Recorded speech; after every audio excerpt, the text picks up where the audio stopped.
of our acquiring business division. So we partner with acquiring banks, payment processors, ISOs, and we help our clients to bring PCI compliance to their small, simple merchants. Lovely to be here. Thank you.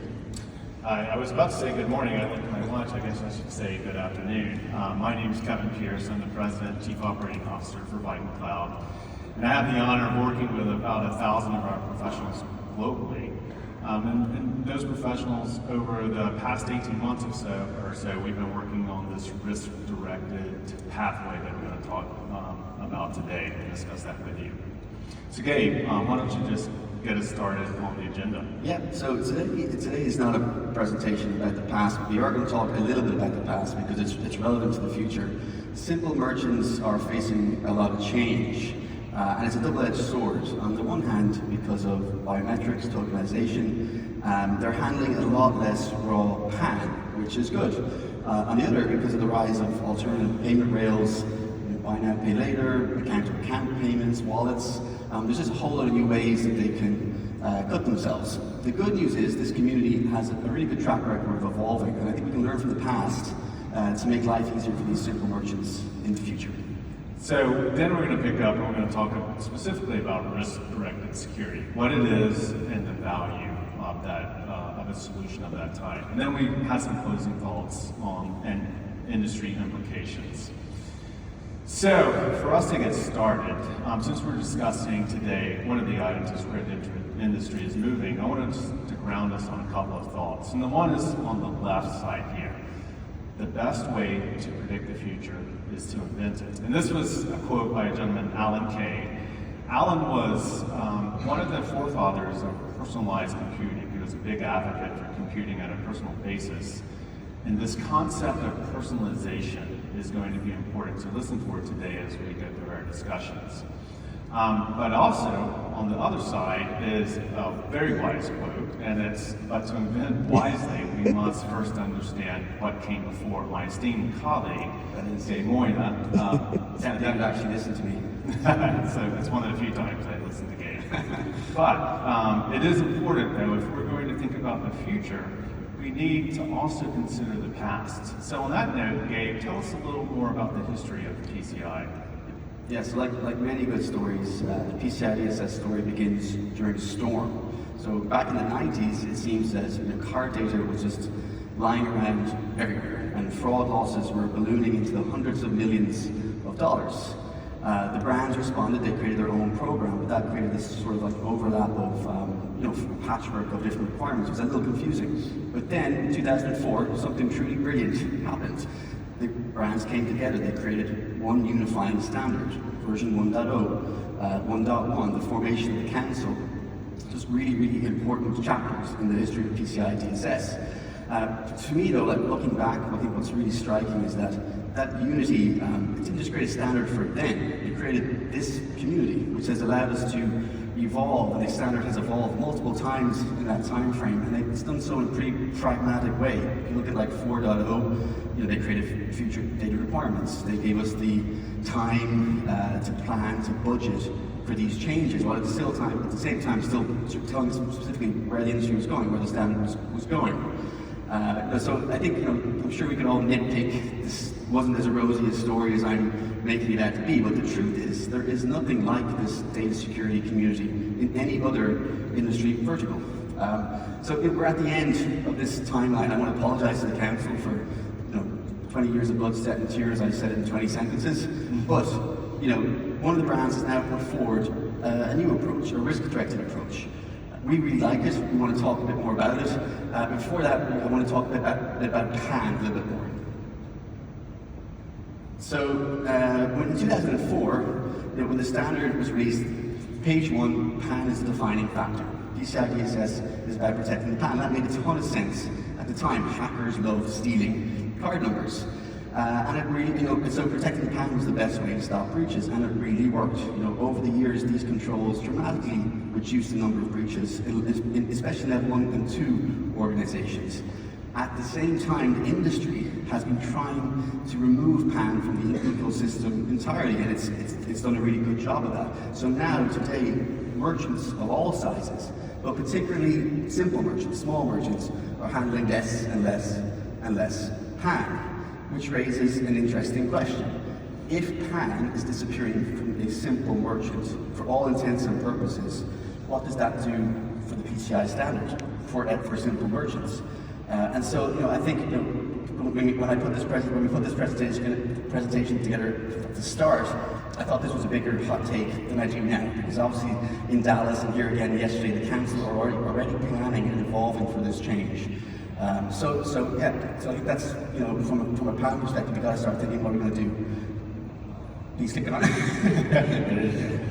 So I think that we're in a really good place. We have, as an industry, we have a unified global standard. We have a lot of experience, iterating and evolving that standard. We already distinguish between small merchants and complex merchants, large merchants, small merchants. And we've got a really good ecosystem, like the Gear, the board of advisors, a really good community for taking and discussing feedback. So we're in a really good place. But there is one paradox, I think, which is, PAN disappearing from small merchants is not resulting in more merchants achieving PCI DSS compliance. PAN fading from small businesses, it's not preventing the hundreds of millions of dollars small merchants pay every year in fines. And PAN fading from small businesses for reasons Kevin will discuss more, it's not going to be a silver bullet for small business security. So Kevin, why don't you tell us a little bit more about what is risk directed security? Certainly, thank you, Gabe. So, I mentioned that our team has spent a lot of time over the past couple of years thinking through this solution. And one of the things we always do is we talk to our customers. And as we've talked to our customers and done research, there are a couple of points that are coming forward pretty soundly. One is that these simple merchants are still the #1 target for cyber criminals. And it's basically because their defenses are so weak. And when we probed and we said, well, what are you doing for your defenses? Many say, well, I have a friend who helps me, I have a family member who comes over, they may help with something, or we just do nothing. And they're doing these things not because they don't want to be secure, they want to be secure. They just don't have the tools and the knowledge that they need in order to get the security that they need. And the effects of lack of security can be devastating. We see stats like we're showing on the screen here often, and you see them too. Business downtime occurs, you lose customers when you can't serve them, ultimately you can lose revenue. But one of the key things we like to do versus looking at the stats is actually talking to customers. So here's just one case study. We've had numerous over the past years that we've gone through. And this is a small veterinary clinic. It's in the United States in the state of South Carolina. And they're one of our customers, and we called them up and we said, we knew that they had some type of cyber event. We asked them what happened. And they said, well, we're PCI compliant, we do our SAQ every year. We try to do what we think we should do. But all of a sudden, one day we come in and our computers, all of our systems go down, and we get this message, you need to pay us $10,000 in Bitcoin in order to get access to your systems again. Now, $10,000 is a lot of money for a simple merchant, but it's more than the money. When this customer was down, or when this company was down, they couldn't serve their customers. They couldn't take care of all of the animals that they're supposed to be taking care of. All their systems were not available. So when we think of risk-directed security, an important point that I want to leave us with and us to think about is we're not talking about just the statistics. We're talking about enhancing the protection for real businesses and real people, just like this. And if we're discussing and wanting to discuss what cybersecurity solutions we should evolve and use for small merchants, and that's exactly what Gabe and I are discussing today, then the industry must evolve. And the good news is that the tools and the platforms that are needed for this evolution are already in place. And if we consider just simply the protections that have been afforded to the payment and card data and the payment industry, as Gabe was mentioning earlier, the industry's done a phenomenal job. However, we're living today in a world of explosive change. Payment rails, if you think about it, they're ever expanding. And AI is actually changing the way that threat actors work. They're creating new attack vectors, and they're doing it at a speed that we've never seen before. And we have multiple, even though we're talking about simple merchants today, we have multiple enterprise clients. And when we talk to our enterprise clients who have millions of dollars in R&D and spending, they're having a tough time keeping up in this new environment. So when we think of simple merchants, what did they do? How do they survive? And actually more than survive, how do they thrive in an environment where the attacks are broader, more sophisticated, and occurring at a faster pace than we've ever seen? So we think, and we do have definite ideas on this, but one of the points that we wanted to make and be clear about is that compliance and compliance frameworks are essential. They're a foundation, and on that foundation, we're able to build and deliver solutions that address the unique attack surfaces and provides personalized protection for these simple merchants. And risk-directed security and solutions similar are ones that we think head in this correct direction. So Gabe, where do we go as an industry from here? So I think we're at an inflection point. So millions of small businesses today don't complete the SAQ on the various portals that they're on, and they obviously end up paying fines. And nobody in the industry likes that. We did the best of what we had. But I think with new technology today, it's so much easier to deliver a better security solution and to automate that. So I think what we have to do as an industry is, like, merchants are already used to paying an amount of money. Use that as their budget for security. Turn that from the penalty revenue into security revenue, and give them the tools that they need to actually, so rather than asking them questions on an SAQ or on the portal, give them security to make those questions easier to answer. So I think that's one idea I think we should do. Anyway, we talk a little bit more about risk-directed security. So definitely. So let's take a couple of moments. We mentioned this concept of risk-directed security. So what is it really? And when we think of it, it's solutions that combine security tools, threat intelligence, and an exceptional risk assessment functionality. And normally when we're presenting, when I'm presenting, we don't go through the bullet points, but I think just pause a minute here and let me talk through each of these points is going to be effective in relaying what we believe solutions of this type do. So one is, as we say, it's a tailored risk profile, so tailored analysis, both for e-commerce and for brick-and-mortar merchants. They have unique attack surfaces, and solutions need to account for those unique attack surfaces. There's an assessment of risk. We normally think of internal and external risk, but there's also a third component, digital risk, that I'll get to in a moment that's important. So this is, when we talk about this solution, it's more than an external vulnerability scan or a passive scan of websites. It's substantial in what it's doing. It's site-specific, so threats are individual down to the site level for merchants, for these simple merchants, and therefore solutions have to address threats at that site level. They're continuous. So the concept of let me do an SAQ or let me do something once a year or a scan once a quarter, that's not going to do it in this new world. This needs to be continuous, daily, hourly, by the minute. When we think of expanded asset protection, so what I mean by assets, when we're thinking of security for simple merchants, I always think of assets being, and they are, endpoints, cloud, and database.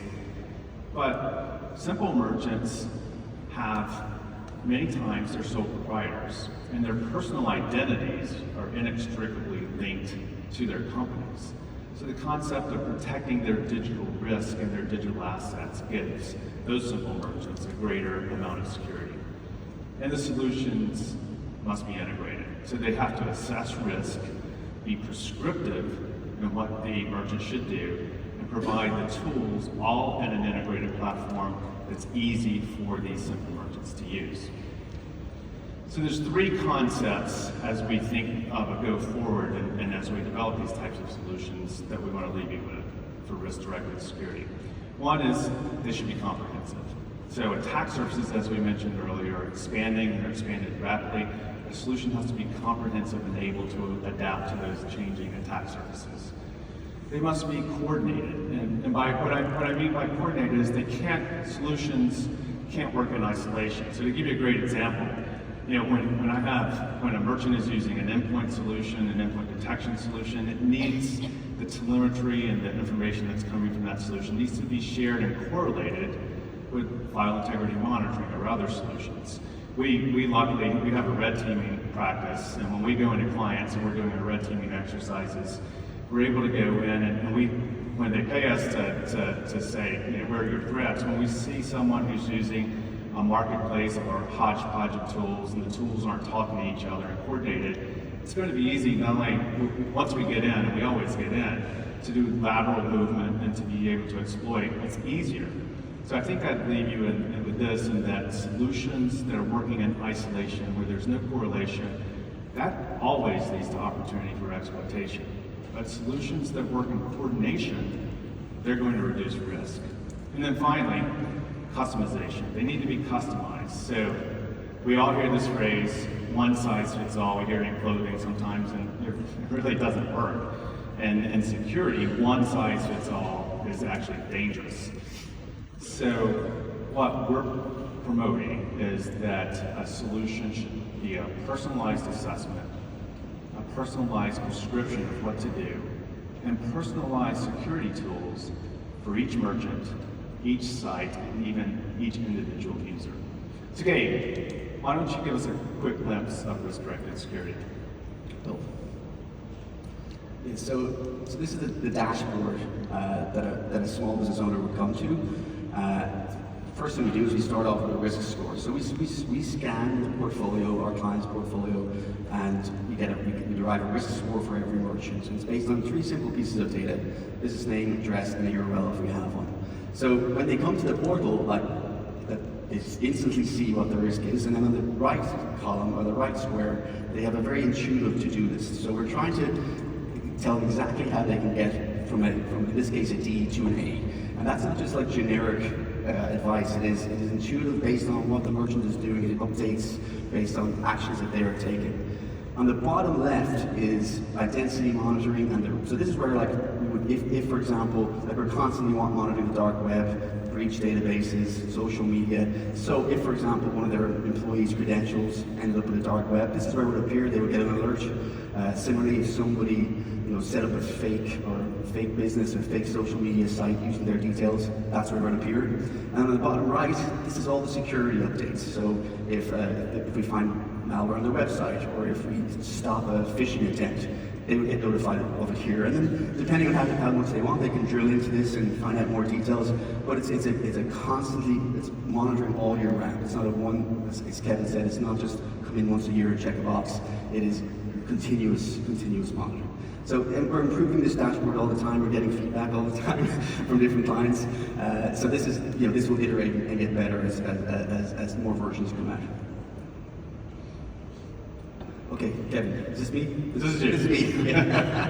Well, I suppose you would constantly be saying that this is not about statistics. We've all seen statistics like this, but these are real businesses, real people that are genuinely like 1 in 5 if they get breached, they are literally out of business. And I think as an industry, we can do way more for them. And so I think with risk-directed security, it actually gives us for the first time a really great opportunity to make meaningful improvements to small business security. So let's close out with a couple of thoughts to leave you with. So we need to acknowledge the gap. And what I mean by that is, the gap is that many of these small merchants today, these simple merchants, they're either not doing PCI or they're treating it as a checkbox exercise. And we need to transition to active threat defense for these merchants. Yeah, we don't need to reinvent the wheel either. So we can actually build on the foundation of the tracks that have already been laid to these merchants through PCI compliance. So the idea is we're going to try and push a better product down those existing pipes. So we don't have to start from scratch either. And we need to focus on context. So we need to assess based on business impact and using tools like threat intelligence in order to give these merchants guidance on what they need to address first. The product, also comes with a huge amount of education for small businesses, because we want to try and equip them with better insights about their own business, and that's a really important part of risk-directed security. And as we're going beyond the checklist, we need to just have a continuous cycle of determination of risk and the remediation of risk through similar tools to this. So the best way for us to predict the future is to invent it. Thank you.